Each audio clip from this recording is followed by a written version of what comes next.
Hello and welcome to the show that debates, deconstructs and demystifies burning issues that affect the country. This is The Big Picture and I'm Athar Khan. One of the main charges against the United Progressive Alliance's second innings at the helm is that it suffers from the now famous policy paralysis. That was a common refrain in newspaper edit pages, numerous TV debates and other social media forums just before Parliament began this year. But at the start of Parliament, the winter session, it looked like the government was finally getting its act together. There were at least 30 reform bills on the anvil, including the Insurance Amendment Bill, the Land Reform Bill, the Banking Amendment Bill and the Companies Bill.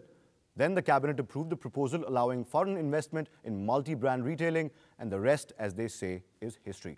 Now here are the hard facts. UPA 2 had planned to pass 200 bills in the 7 sessions post the 2009 elections. Only 57 were introduced and passed. Disruptions in Parliament during that period meant that 35% of sitting time was lost in the Lok Sabha itself. And out of the bills that did go through, 17% were passed after less than 5 minutes of debate. The disruptions in the winter session have cost the Exchequer millions of dollars, and now, with the session being extended, it really begs the question, is our politics undoing our economics? To discuss this and more, we have in the studio Nirmala Sitharaman, National Spokesperson, BJP, Anil Padmanabhan, Deputy Managing Editor, Mint newspaper. Also joining us on the show will be R.V. Kanoria, President-elect of FICCI. But I would like to start the show with you, sir, if I could. Around $50,000 wasted every hour that Parliament doesn't function. But still, our lawmakers find time to discuss their status, whether they can have flashing lights on top of their cars or not. My question to you, Anil, would be, are political differences undermining what is really important in this country? And our country is actually at the verge almost of an economic crisis. Are political differences hurting us? There is a simple answer is absolutely yes. But having said that, you have to ask the question as to why we are in this situation. To me, primarily, one reason is the government's very inept political management, both on the floor in Parliament and outside of it. So they have not engaged the opposition, as it were, to take this forward. And secondly, quickly, this whole debate on reforms, what bothers me is a very lexicon. There's a tendency that anything foreign like FDI and retail, etc., is the only reforms, and that everything else is not reforms. I think there are equally important domestic reform measures like GST, direct tax code, which require strong opposition participation. And for that matter, even Lokpal, it's a huge reform measure. So I don't think there is a paucity of a reform agenda, but there's a lack of desire definitely on the part of the government. Fair point. We'll come back to GST in a while, but first I want to go to Mr. Kanoria. Mr. Kanoria, the rupee is sliding all-time low in 10 years, hit 54 a couple of weeks back as well. Economic slowdown, growth has slowed as well. The absence of pushing legislation, reform like FDI, the absence of that, how badly is it hurting investor sentiment and investor confidence? And how bad is it for our economy? You know, I think Mr. Padmanabhan has already mentioned that is politics hurting economics? Certainly it is hurting, there's no doubt about it. And honestly, I think we have to get out of this sense of denial that we are in. And the problems that we have today are really not problems of the international economy. They are problems to do with our own decision making and our own economy. And we need to really address those issues directly.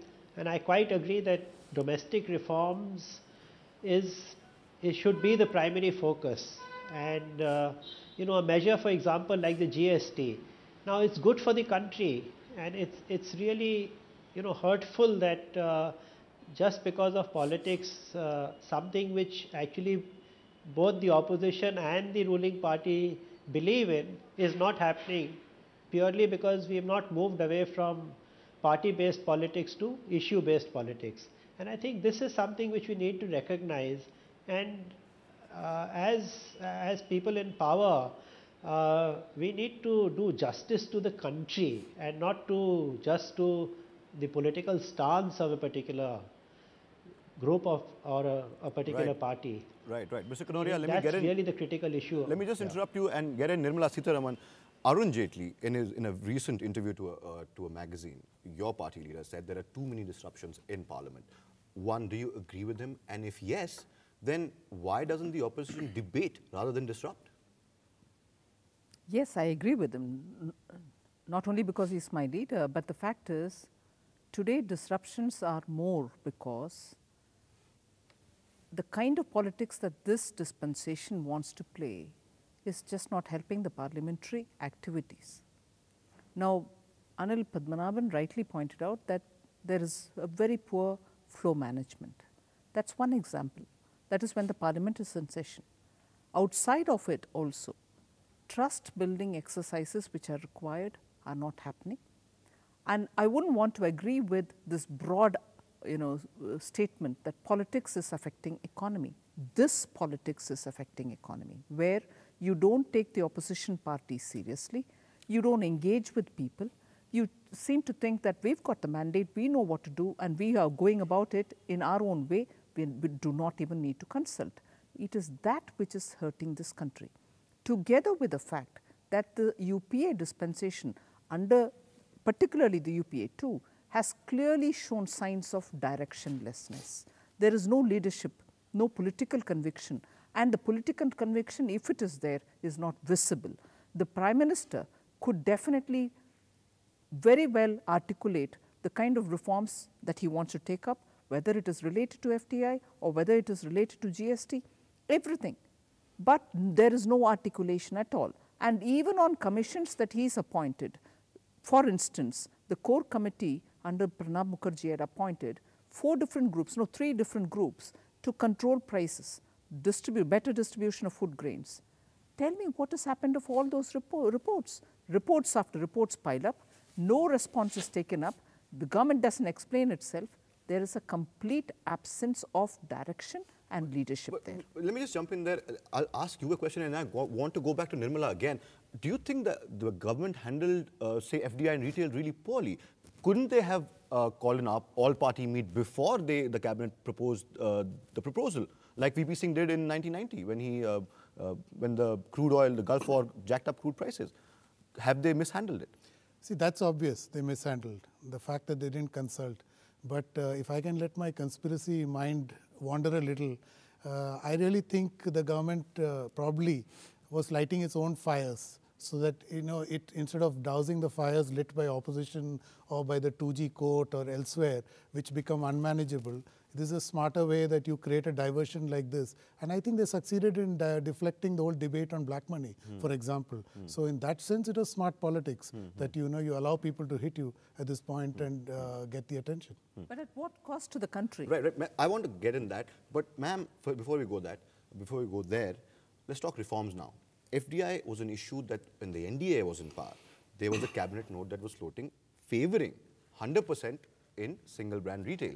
You were for it then, but now many would charge the opposition, especially the BJP, with opposing everything the government comes up with just for the sake of opposing. Do you agree with that charge? How do you respond to that charge? Absolutely. I will not agree with that charge any bit. How would you respond? For instance, no, and one correction, 100% in single brand is very different from 100% in multi-brand, 50% in multi-brand, 26% in multi-brand. But you were open to the idea of opening up the retail sector. That's exactly the point. We were open to the idea, but then we would have done several other things much before we came up even to suggest 26% in multi-brand retail. Here is a government which has done nothing and straight goes for 51% retail. How do you justify that? You need power. State governments, elected state governments are asking for coal block allocation because they want to be self-sufficient in power. There is politics being played there. Coal blocks are not being allocated. Then how does a state government become self-sufficient in power? How are you going to allow any of the backroom coal chains to be given power supply? What about the road network? When NDA was in power, you know what levels we achieved and what is it today? Linking of villages to power, to roads, whereby the farmer benefits, is not happening at all. So without doing the precursors which are required for bringing in an FDI of that kind for the benefit of farmer or benefit of the trader, right. How do you just impose that decision? One. And second, the main point that I want to tell you is when BJP, particularly in the pension fund bill, PFRD bill which came over, sat with the government and worked because we wanted to work with the government and get some things through. Right. What has happened of it today? The latest that I hear this afternoon is that in spite of all this, the government has shelved it or put it in the cold storage. Hold that thought, ma'am. You are not really moving ahead. Hold that thought. I want to get in Mr. Kanoria as well, but we'll do that after the break. We'll talk about the latest casualties, so-called casualties of anti-reform sentiment in Parliament, the Banking Amendment Bill and the Insurance Bill. Don't go anywhere.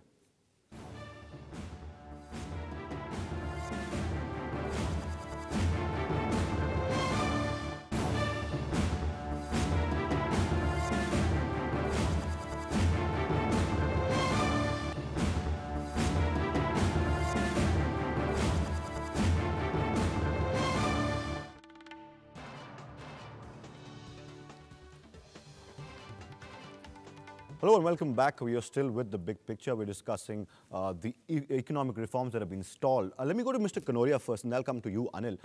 Mr. Kanoria, the Parliamentary Standing Committee, Finance Standing Committee led by Mr. Yashwant Sinha has slammed any proposal that came in the past 3-4 weeks, rejecting clause after clause. Do you think that's a healthy trend? I'm talking about the Banking Amendment Bill as well as the Insurance Bill. You know, I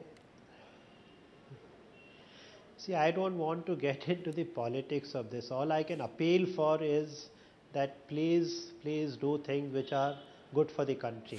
I believe that, you know, if we are to build our infrastructure, if we are going to spend $1.2 trillion for infrastructure development, there is an imperative need for pension reforms and insurance reforms to come in, because that is going to form the backbone of financing this infrastructure. So I think that, you know, we can keep trading charges as to, you know, this government is doing something which is bad political management or bad floor management, and then the NDA, you know, is what it has supported in the past, it is not supporting anymore. I really don't wish to get into that. I would just like to see that we really move into issue-based politics, not into party politics. Fair point. And let me add here that there are a lot of reforms which can be done through executive action. And I take the FDI and retail as one point, which actually was introduced when the Parliament was in session, where there was really no need to do so. I don't know if there was miscalculation on this part, or whether it was to make any deflection. I would like to read only positive signs into it, because I believe it's good for the economy. Fair point, sir. Let me interrupt you, sir. Just FDI and retail. Let me interrupt you for a second. Fair point. We'll come back to you, but right now, Anil, do you think the Standing Committee on Finance is standing against reform right now? See, going back to your opening remark that on Sinha heading this committee, Yashwant Sinha is not the standing committee, okay? I mean, I don't want to be seen to be batting for the BJP here, but just the basic facts. Secondly, it has got Congress members within it. And also, just remember, if the BJP opposes or the left opposes, they are doing their dharma as far as opposition goes. That's part of parliamentary debate. So the best solution has to come out for the country. So I don't think we should get too worked up about a standing committee critiquing a bill or not critiquing a bill. I think you should be worrying if they don't critique a bill and fast track, like they're trying to do with this whole Lokpal bill. It's monumental change. They're trying to short circuit the whole process, crush it within 2-3 days post-Christmas and push it through. I think that's a bad move. I think, do you agree with Anil on that? Absolutely. The Standing Committee has members of Parliament from all shades of opinion. They individually also give their own view. And I think if a Standing Committee has done so much of work and come up with a report, it is worth the Parliament's time to have a look at it and take a position and a call. And Mr. Kanodia's point that issue-based politics can be given priority will happen if you only look at the Standing Committee's reports much more earnestly than otherwise. Right. See, what happens is even on the FDI business, the Standing Committee, which consisted of members from all over or from all parties, clearly rejected the FDI in retail. So it is no good just asking the BJP. If all the members of Parliament who were there unanimously, I underline that, unanimously said FDI in multi-brand retail is not going to be the solution now. And these are people who are elected by the people to be in the Parliament to talk about it. So let us not assume that Standing Committee reflects just the chairman. Let us not assume that the Standing Committee comes up with just a quickly considered report. They do their business, and I think it is important for parliamentary democracy to take Standing Committee's reports seriously. Right. And on that count, the insurance and the pension need not be looked at in a negative fashion. I think there are very critical issues to look at, because we cannot deny the people of India their fundamental rights just because we are getting finances from somewhere. Right, right. Let me get to Mr. Kanoria first. Mr. Kanoria, very important question in this debate. Has UPA 2 run out of steam to push through the reform agenda that it was touting since the 2009 elections? Do you agree with that? You know, I believe that in our country, we've always taken hard decisions when we have been run to the ground. In 1991, when we had our reforms, it was, you know, it was when there was no other solution in sight. So sometimes I feel sorry that we are also now reaching a situation in our economy where we'll be ultimately forced into taking decisions, and rather than taking considered decisions today, if we wait for taking very kind of pressurized decisions later on, I think it's better to really sit down today and take those decisions. But I mean, some Mr. of them Kanoria, are going to be hard decisions, they are going to be politically unpalatable decisions. But they Mr. need to be Kanoria, taken. Mr. Kanoria, take FDI in retail, multi-brand retail, for example. The finance minister has said there will be no revisiting FDI in retail at least till March.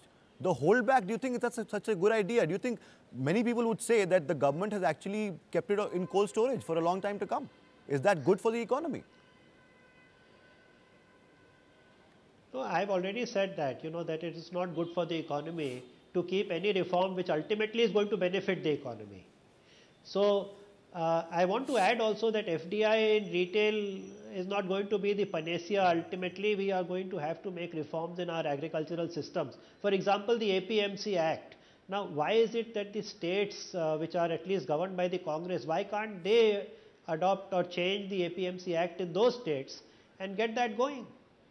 And I think, you know, the advantages today of this farm to fork or this entire chain developing where the wastages can be reduced, etc., is going to happen as a series of multiple measures, and FDI in retail creates that pull through the system. Right, right. Anil, you heard what Mr. Kanoria said. Do you agree with that position?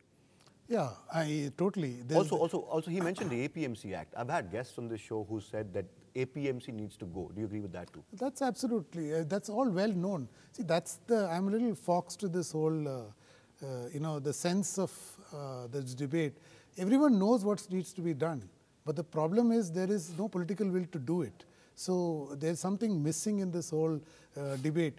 Like the point Mr. Kanoria is making on FDI in retail, even if you get it in place, assuming you got all the executive decisions through, assuming all that happened, it's not that it's going to kick in tomorrow. Okay. So the bigger problem is, what are you doing to tackle inflation? What are you doing to tackle joblessness in this economy? What are the fundamental issues? Just 2 days ago, the ASA, the report came up on this PISA study comparing learning standards with India and the rest of the world. India comes last on that scale. I think these are the issues you need to address. Your fundamentals are not addressed, and you're looking at, you know, what do you call the topping of the cake, as it were. You know? And you know, the issue-based politics reference which Mr. Kanoria makes as a well-wisher of the nation is very well to say it, but issue-based politics is what identity politics, is what party politics is all about. And when political parties state in their manifesto what are the kind of issues with which they are very closely, you know, working, and which is very dear to them, many of the things fall in place. Now, therefore, the question, therefore, I ask is, which is what he also mentioned, is why is it that the Congress party doesn't, in states where they are in power, show their conviction in terms of reforming the agenda, showing, you know, governance as the top of the agenda, improving the food distribution network, making transparent systems work for NREGS. These are pet schemes. If you're not able to get through in the center, at least in the states where we show it, in Gujarat we are showing it, in Chhattisgarh we are showing it, in Uttarakhand we brought in the Lokpal bill, Lokayukta bill. What about something like the UIDAI? That's supposed to help India give the millions that identity it needs. The Parliamentary Finance Committee has shot that down as well. One thing there, you know, if the government is serious about it, and let us be very, I'm getting into a technical point here. The bill is not even passed by the Parliament. Look how much they went ahead on the assumption that everything is going to be accepted as it stands.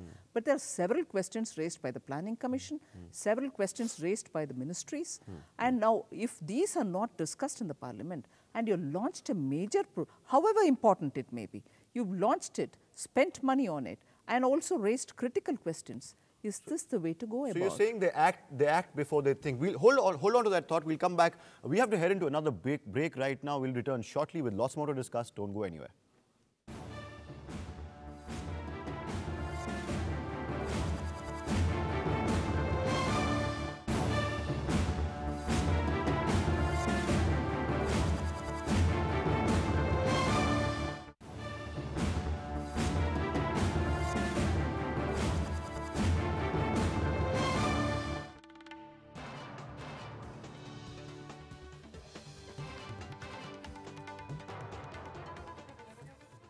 Welcome back. You're still with the big picture. Mr. Kanoria, I'd come straight to you in this last segment.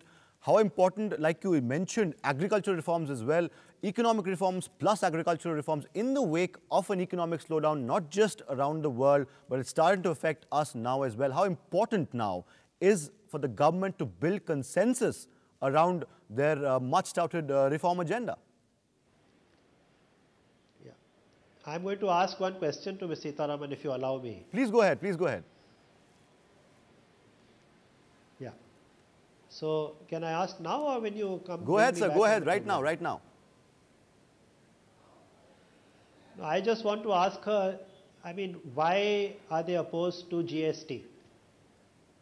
We're not opposed to GST. We are working. In fact, both the times, whether it was the earlier Chief Minister or Finance Minister and now, they've all been committed, and Sushil Modi is spending all his time getting it all through.